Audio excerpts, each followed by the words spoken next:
Good morning everyone. In this video we are going to understand machine learning concept. This is a series of video where we will proceed step by step and we will grab most of the algorithm that we use in the machine learning.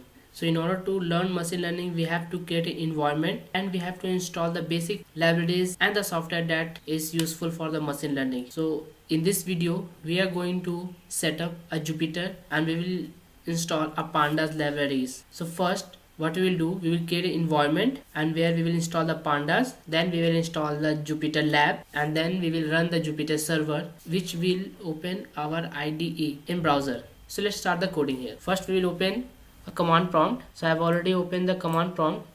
Within the D drive I have a folder Python coding and within that folder we are having data science folder. Now we will create an environment within this folder. Now why we will create the environment? We create the environment so that our complete project is independent and another project will not correlate with this project.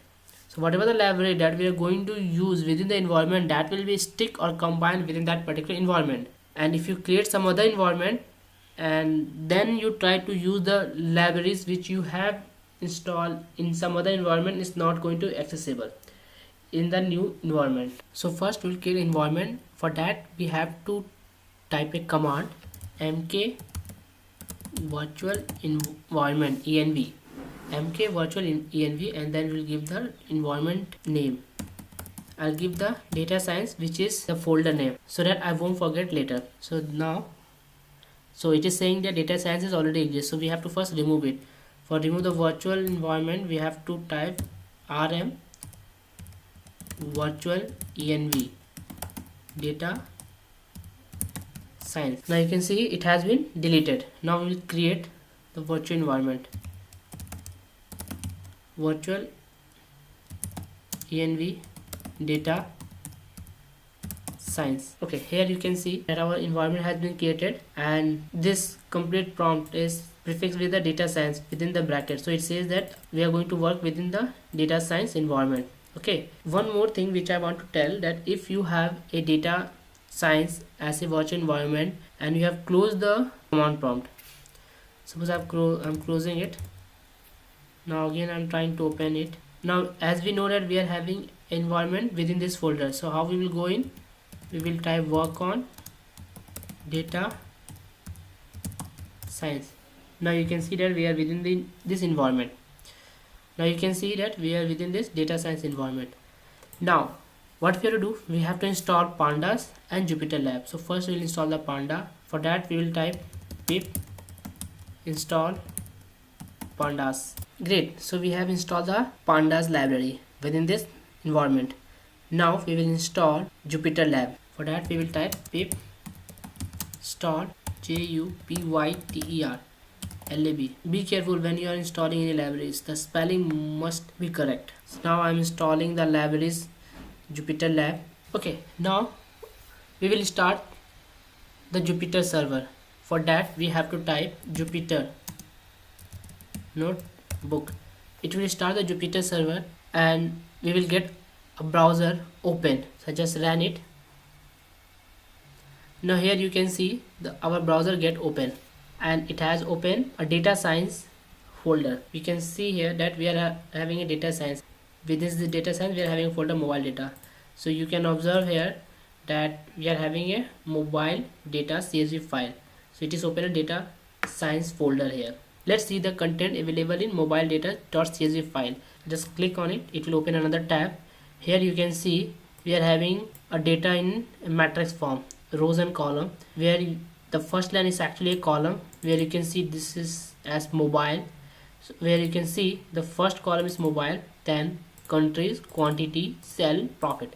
So this is the column and these are the rows. We are having a mobile, Samsung mobile, and we are having a mobile series for a Samsung company. Here we are having a series mobile Samsung F41 and the country is Germany. The quantity is 300, sell is 52,040, profit? Yes. Okay, so what this data is, it says that we are having a different series of Samsung mobile and we are exported that particular mobile series into the specific countries like Germany, France, Spain, Mexico, and we are saying that how many mobile has been exported to that particular country. So the quantity is 300 for Germany country and the series is Samsung Galaxy F41. This way you can see that the quantity is 210 to the space country and the series is Samsung Galaxy Note 20, and the last column is profit and the second last column is sell. So we are selling 39,040. This amount has been sold to the particular country. And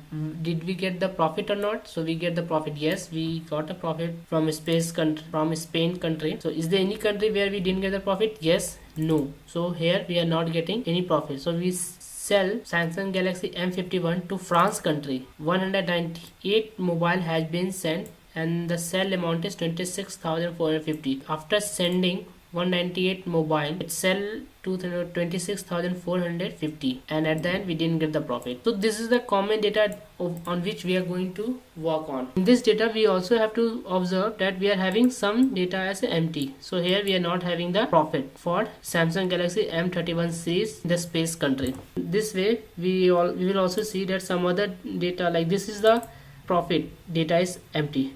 Here you can see for Samsung Galaxy S20 FE series in the Spain country, so we don't have the quantity, so we don't have the data that how many mobile we have sent to Spain country for this mobile series. Still we are able to see that we got a profit, but we don't have the data. So this data will be filled by our machine learning algorithm that will give you the most accurate data. So this is a small study about this data. Because why I talk about this data, because on this data only we are going to work and create an algorithm or a model for machine learning. So let's run our notebook. Go to the home page tab. This is the home page. You can see here that we are having a new button. We just click on the new button, press Python 3. Now it will open another tab. This is untitled, so we give the name of this particular file. So the name of the file is demo. Now the file name will be the demo. Here you can see the file name is demo.ipynb.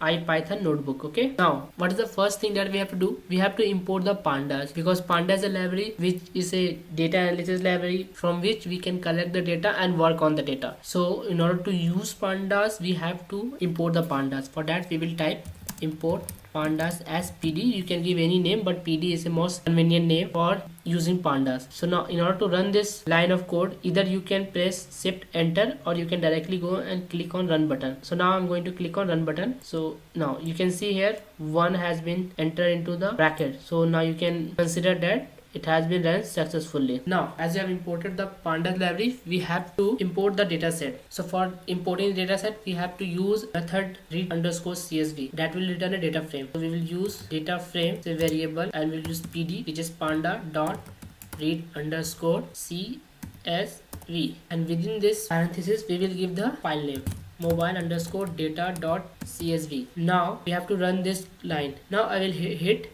shift plus enter.